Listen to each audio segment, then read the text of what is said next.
Okay, so good afternoon, guys. I want to show you how to do this particular section on the Droid landing page.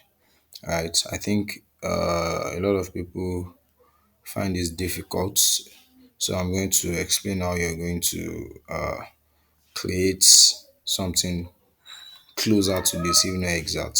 So let's go to Figma. So the first thing we need to do, if we look at this is like a rectangle and it has a corner radius, right?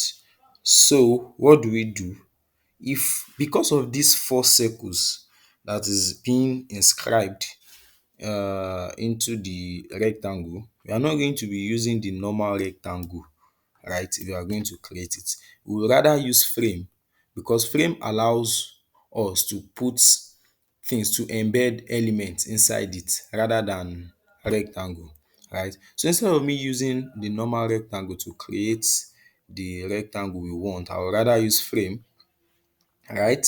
So I'm using frame. What is the color of that background? I think is that light blue, this light blue.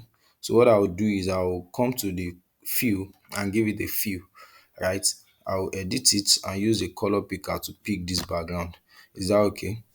So I can give it a corner radius. Let's say corner radius of 30. I think 30 is small. Let's look at 100. So I can give it a corner radius of 100.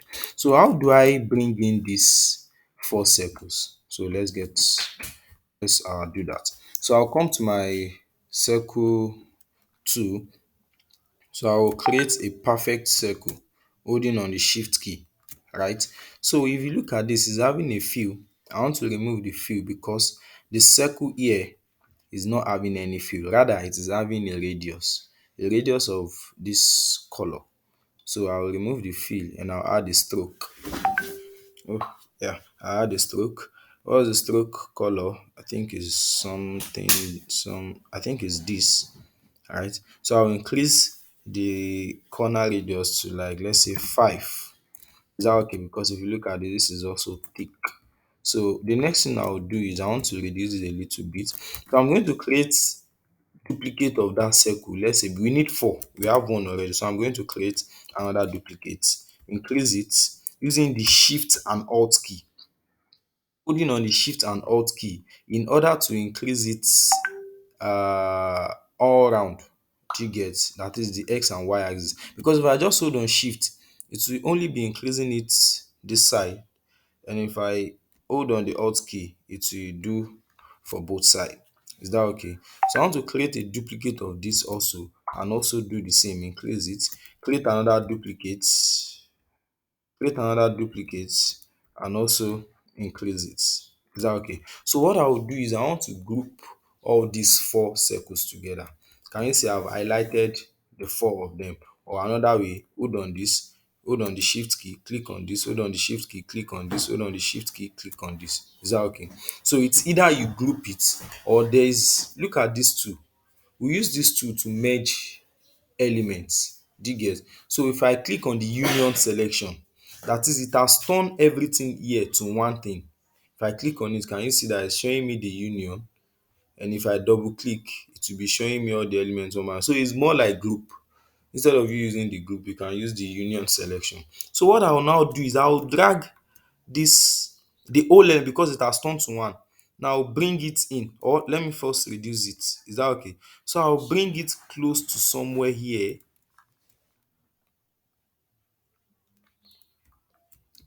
I'll bring it here.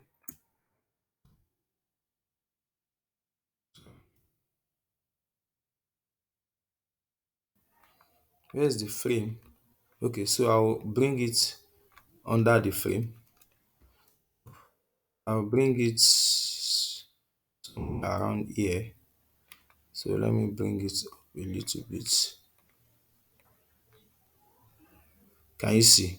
You just keep dragging it until it snaps under that frame. Do you get? So you can now move it close to the edge until you have exactly what you are looking for. Can you see now? Look at the frame. and all the union inside it, inscribed in it. Is that okay? So when you click on, like if you want to edit this, you double click on the frame to select this part, so you can adjust it the way you want. But if I bring it out, so it will remove, or it will leave that particular frame. And I can also do the same thing by bringing it back, just snap it. Can you see? So if I go beyond that frame, it will bring it outside. So if I want to move, I'll first of all bring it in, move it close to somewhere here, then it will keep snapping. I think this explains that particular section. Then this is as easy as just creating a rectangle,